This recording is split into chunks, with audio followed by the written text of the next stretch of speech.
we talk about community and we talk about fun things to do, not just in the region. The segment I wanted to kind of pivot onto is one of those things that it was kind of a negotiation to get the ball rolling at the outset. My wife has this thing that she wants me to like stick around.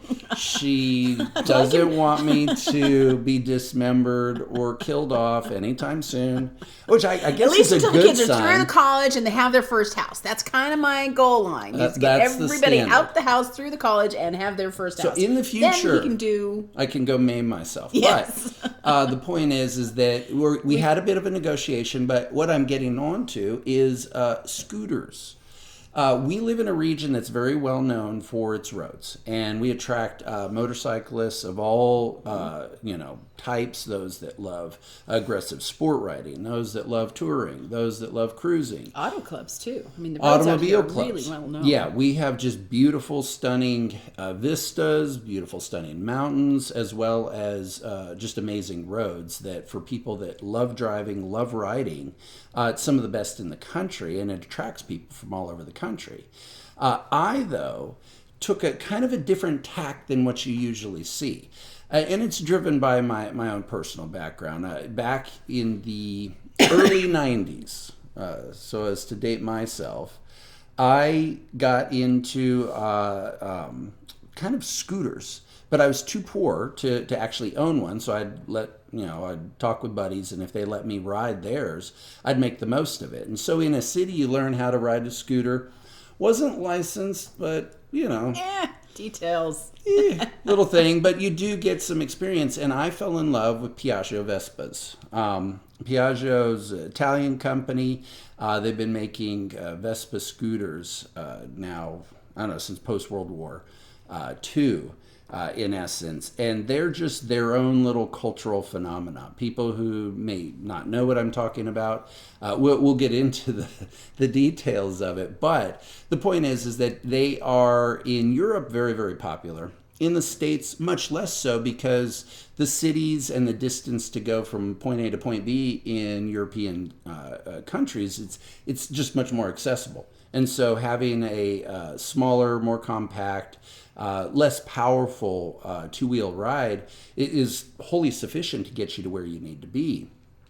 When you come to the United States, where we have space, we have big, huge interstates and long stretches where there's little to nothing other than just the natural environment around you. You want a big, powerful bike that allows you to travel distances. But because we're kind of at the place that other people come to, why and because not have, I wasn't down for the motorcycle at this point in our lives. Because we're already at the place that other people are working to get to, I don't need really a huge, powerful bike. I got sufficiently powerful that both my wife and I can ride happily together and enjoy some wonderful time together. But main point is that scooters are definitely a much more accessible option for people. Mm-hmm. Often financially, they're more accessible. Mm-hmm. Speaking of the legal side, if you are convicted of repeat DUI offenses, you can ride a scooter of a certain cc, 50 cc or less, without a license. So there's all kinds of redeeming benefits. But let me kind of get into the details of what I'm on about here. And I'll show you just generally what we're talking about. This is so pretty. A Vespa. And this one that is looks like ours. Well, yes, it's not specifically mine, but it's the same exact one that color, I have. Style. So just to kind of give you a little sense, this is Piaggio's 2020 Vespa. It's a GTS 300. It's called a SuperTech, and I'll get into why. But part of why the shape helps to define what a Vespa is, you look at it, and it looks like the tail end of a wasp. So Vespa in Italian means wasp. So that's where the name comes from. But some of the things that are rather fun and interesting about having something like the Vespa, you have a very different ride to a scooter versus a motorcycle because of the wheel size, because of the height at which you're sitting, and your overall posture. It's almost like you slalom through the turns and the roadways versus kind of motorcycles. You'll do more of a lean. You do lean some necessarily on a Vespa or any scooter for that matter, but your overall posture is such that you it's a true cruising experience that I at least find to be relaxing. But more importantly, and I'll get into some of the specs here. This is my posture on it. Yes, this is her posture. Mine's a little more like this. But when you look at what is going on with the Vespas, you have a smaller capacity, two-wheel bike, if you will. The one that I have here, and let me move this down, the 2020 Vespa GTS SuperTech 300 HPE. Lot to say.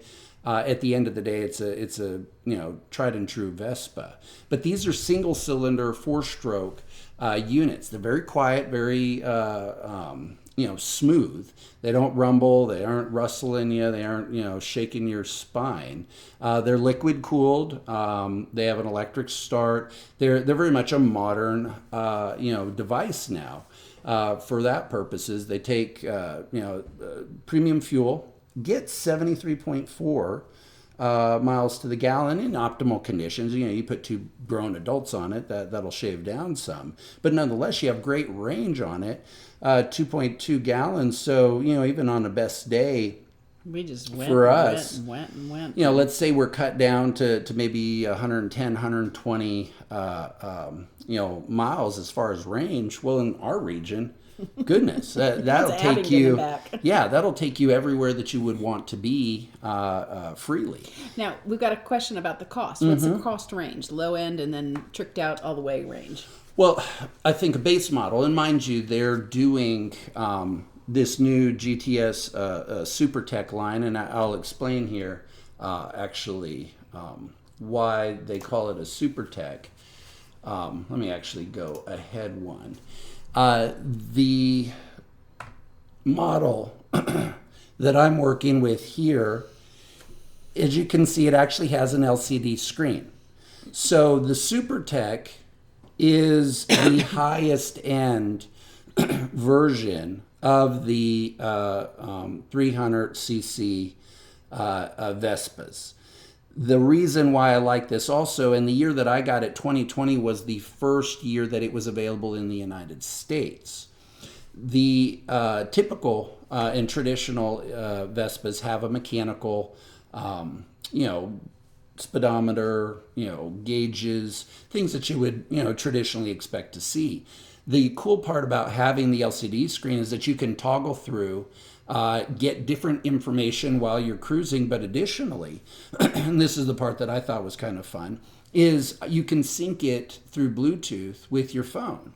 And that's very common on cars. And your headset. Yeah, but to actually be able to address that with something like a scooter where I can see what music is playing, I can, as far as directions, when my system is giving, or my phone, I should say, is giving me GPS instructions, those actually show up in the LCD screen down at the bottom. So, it helps keep the rider focused where they need to be. Obviously, to be safe, you need to be looking out ahead of you, but you don't want to be doing a lot of head checks or looking down at your phone while you're riding, particularly because you're a little bit more exposed on a scooter or any motorcycle than you would otherwise be. But this puts a lot of information. You can even answer calls while you're riding. So for us, we actually have earpieces and microphones inside our helmets that allows me to take calls while I'm riding, allows me to listen to music, allows me to communicate with Tamara. So some fun stuff, but by being able to have a little additional technology embedded in the scooter itself, you actually can just, I think, have a more satisfying ride. Now, that was a long way to answer the question. I was going to say, circle back. The question is price point. So from a base model standpoint for the Super Tech, you're talking a $7,500 bike. Now, when you get into accessories, the fact that it has that little VESPA on it, you pay. Oh. You want a silver little mirror? Cha-ching! You want a funny little mud flap? Cha-ching! You pay. To where I think by the time mine was rounded out, I think we came in just shy of 10. Yeah, just shy of 10. It's paid off though, so it's all ours. But regardless, and that actually gives me an opportunity to point out something. That's not bad, Joseph. You're as bad as my husband.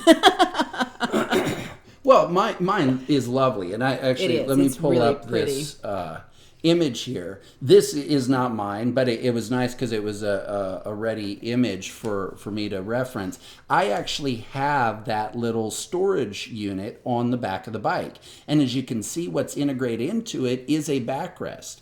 So it allows Tamara to be on the scooter behind me, and she can relax. She feels safe. She feels secure. If I accelerate quickly, she doesn't have that sense of like, oof. I'm going to fly off the back. Correct. That is a fixed unit. And this thing can accelerate. Yeah, this is no problem getting well up to speed. Yeah, you may think, oh, this is just a putt-putt little ride. No, we are two full and complete adults. Nice way of putting and it. You put us on this unit, and we're up at 65, 70 miles an hour, lickety split. Very stable and secure ride. It's actually very impressive. But also by having that additional compartment, we can go on a ride. We can buy some, fun little snacks, some treats, get a few things from there. Take things with us. Throw them all in there, and it allows you to not have to worry about having an additional backpack or things of that nature. Also, what's nice about this, you can see these little silver things kind of mid body down towards the bottom. Those actually pop out and are where the footrests are. So they're cleanly integrated, very smooth. Some of the accessories that I've added, I have that windscreen that you can see on this one. It just helps deflect some of the airflow. Not that it's very bad anyways, because the front of the Vespa is obviously designed to deflect a lot of air naturally. You also can have what are they called? Like a liner, almost like a bed liner, but a reserve liner that ensures you don't get mud and debris or store water down at the bottom of the footrests, which, given the design of the scooter, are just kind of integrated into the body. You also can have an additional wraparound kind of body protection, which I've added so that if you were to... All the little stones that kick up and everything. Yeah, well, and also I do have an extended mud flap that I've added on. Trying to think what else. I think that's the main things. I may have a couple little accessories. Oh yeah, I do have an accessory so that if I want to keep my phone on my Vespa, you can actually mount it directly to the mirror arms, if you will. So there's just little things, but it's tricked out. It is. Very, very nice though, and as and I have a little video that will show too. And it was funny when I was getting this ready, there's a moment where we take off, and just hearing that little engine, I laughed in the video, and it made me like, oh my God, I miss it, because we haven't gone out at all this season. Well, I got a huge ride. You did. This is I true. did. I did. And I've taken it out just for fun. But Tamara is bringing up a good point. Remember, a Vespa, and particularly the Piaggio line of them, they are automatics. So their entire design, all through their well, not all through their history. There was a time, I guess, where they were shift models. But your more modern Vespas, they are an automatic. So you just have one turn that has all the power. You don't shift through your respective gears. So what it allows you to do is just kind of relax on your ride. There's less to focus in on, less to take your attention away from your ride. And what I've found is that experience, I don't care what we've done during the workday, and we have very intense day-to-day experiences because of our work. We have long weeks. If you're kind of just out of it and maybe a little just kind of disinterested with life, go get on the Vespa, do an hour ride, and I don't care. You come back necessarily feeling better. And I'm not taking anything away from motorcyclists whatsoever. I actually would like to get a motorcycle myself. But I'm a 12-year-old. Yes, I have been restrained slightly, and so I'm not getting one at this point. But regardless, I'm deeply sympathetic to motorcycle riders just generally when I did the motorcycle safety course, because that's something you can do here in Virginia. I highly recommend. Like anything, get trained. Make sure you know what you're doing when you're getting onto a motorcycle or a powerful scooter like this, because you're moving and you don't have that cushion around you that you might necessarily in a car. So your kind of commitment when you're out riding is much higher because the risks are much higher if there's any issues. So go and get the training. But my point is that in getting the training, we actually learned on a motorcycle.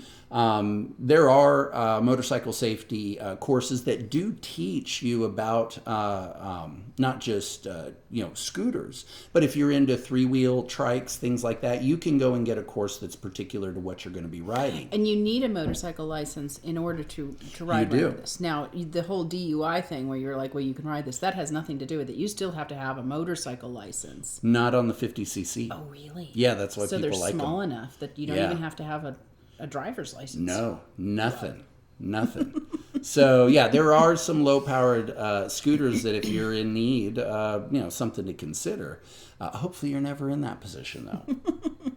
But either way, my main point is that I fell in love with the motorcycle side because I went through the motorcycle safety course, because in our region there weren't kind of options. You just learned on a motorcycle. So that's actually what captured me. I never really thought I would end up interested in motorcycles until I did that course. And really kind of the difference, and I've got a couple pictures illustrative of this, but on a motorcycle, you can really just muscle down and you have a degree of control because of the bigger wheels, because of how you set up your bike, the way in which you set up your handlebars. There's a lot of ways to allow you to have a much more nimble ride than you might necessarily experience on a scooter. But that assumes you want that experience. Here where we're at, kind of cruising, and here I'll actually kind of give you a sense now. Cruising on a scooter, and this is just kind of an action shot.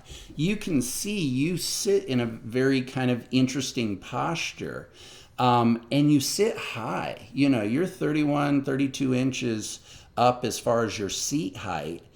You can see the guy's legs are just kind of splayed open. He's not kind of having to grip the bike or keep his knees in close. Kind of a hybrid between different types of motorcycles, but at least on the scooter, you just kind of, the only way I really think of it is it's almost like a slalom sense. Meaning, yeah, you're just swaying through. It's very relaxed.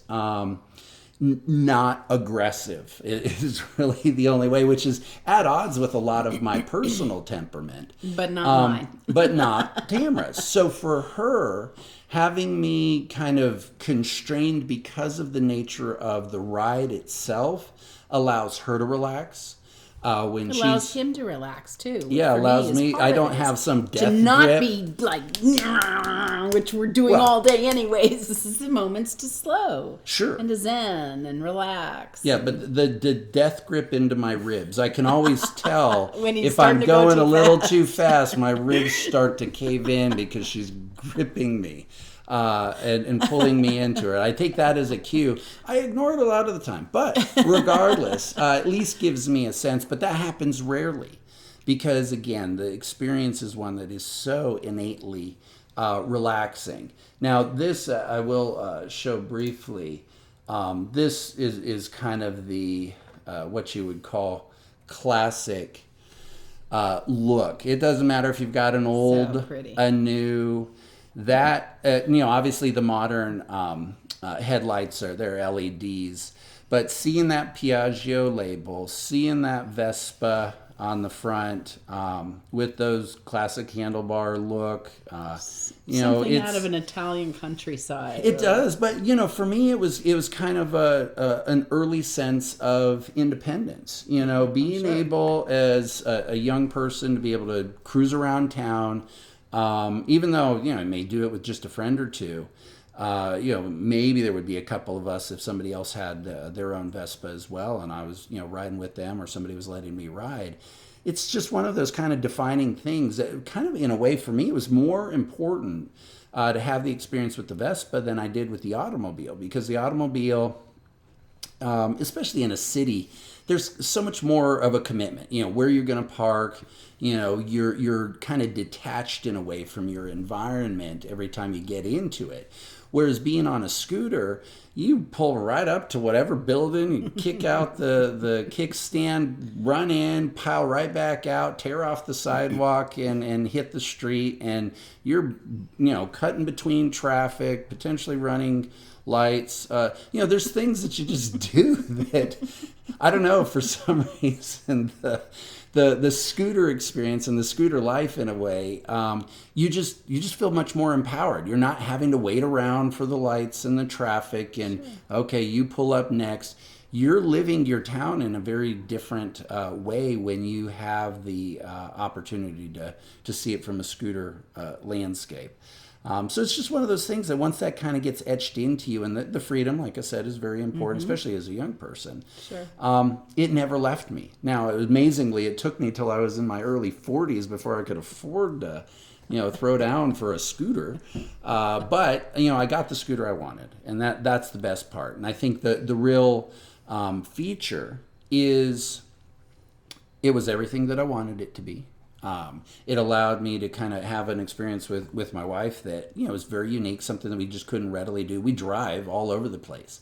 But again, a car, you're per se in this little bubble detached from your environment.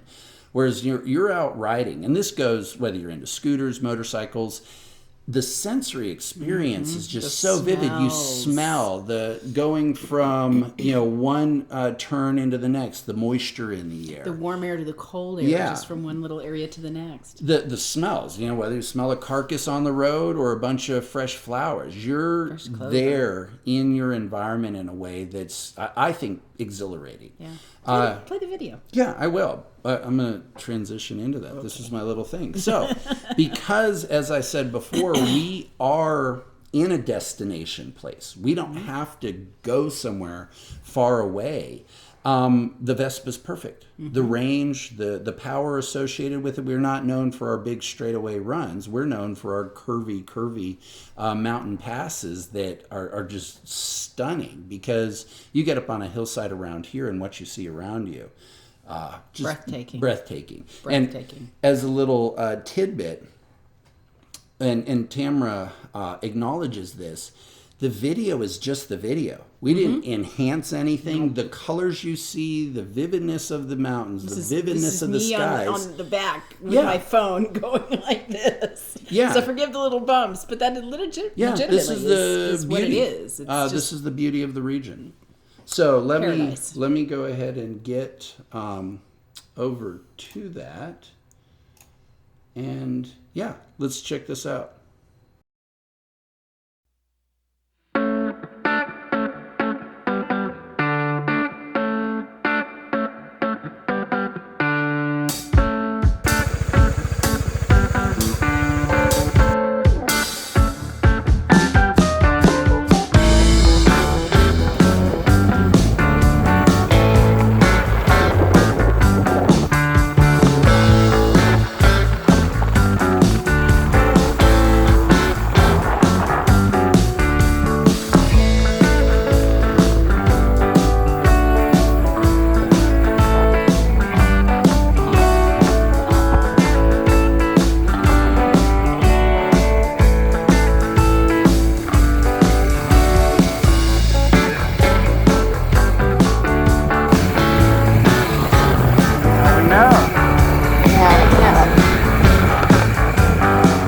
up Thompson Valley? Yeah. Okay.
Very nice. I love that sound. Yeah. Love that sound. It's relaxing. There's something that's kind of interesting from somebody who's actually I guess driving or directing. The requirement that I've found to stay safe is that you look way further down the road than you might necessarily all the time while you're driving a car. In a car, you can it's a little bit more forgiving. Whereas you have to anticipate so much more so. And there's kind of a practice that when you go into a turn, you want to look to where you're going. You don't stare right at the front of the wheels because it not only impacts how you ride, but it can basically distract you from things that you may have to prepare for. Other traffic ahead of you, deer in the road, something that's in the road, some slick spot. So you just look further down, but what that also allows you to do is kind of trust your body and the bike in a way that it's going to do everything that it needs to. So there's almost this interesting meditation to it that I find calming.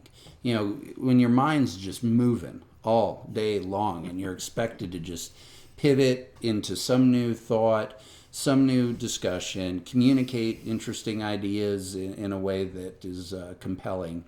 And then to just have the opportunity to say nothing, do nothing, listen to that airflow, listen to the music if you want.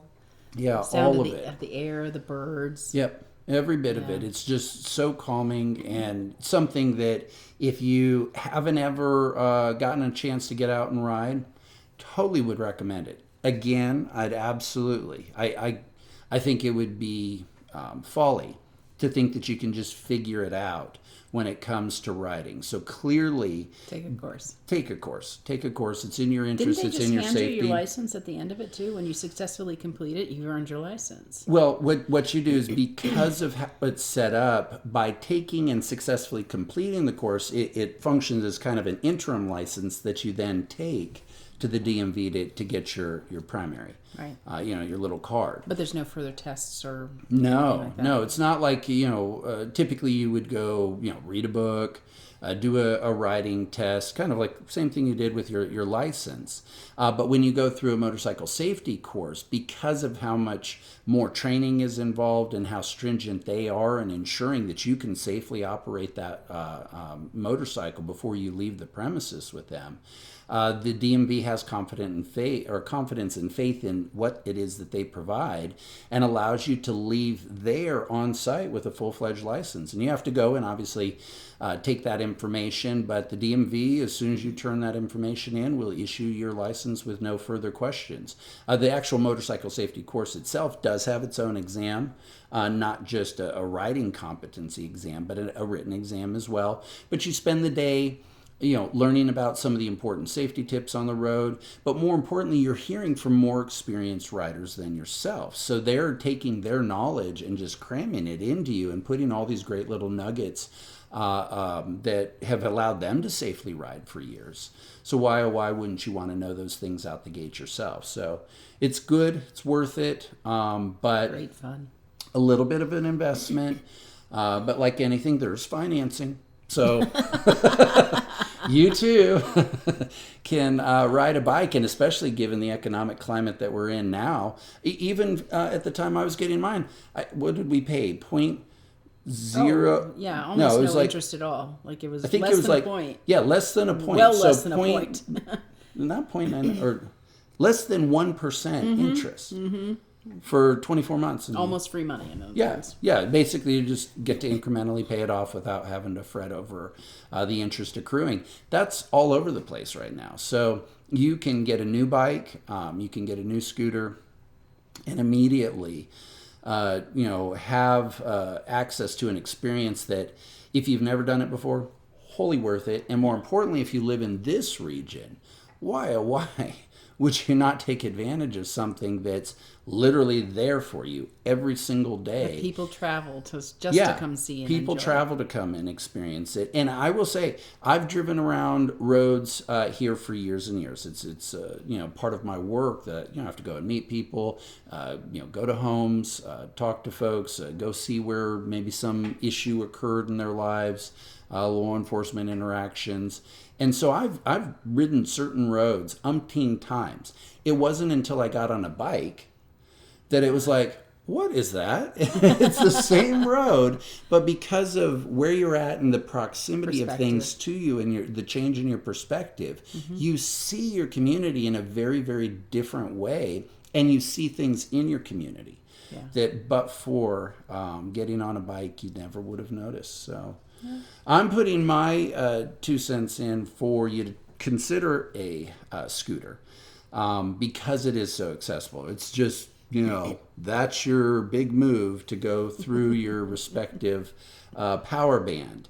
Bikes, and mind you, it's worthwhile. You have to shift all those gears. You have to kind of factor in a few more things before you head to any corner. Whereas you just don't have to think about that on a scooter, and it allows you to just kind of be so much more quickly as far as just relaxing, enjoying, and having just a deeply satisfying experience. So worth it. We need to go out on a ride soon.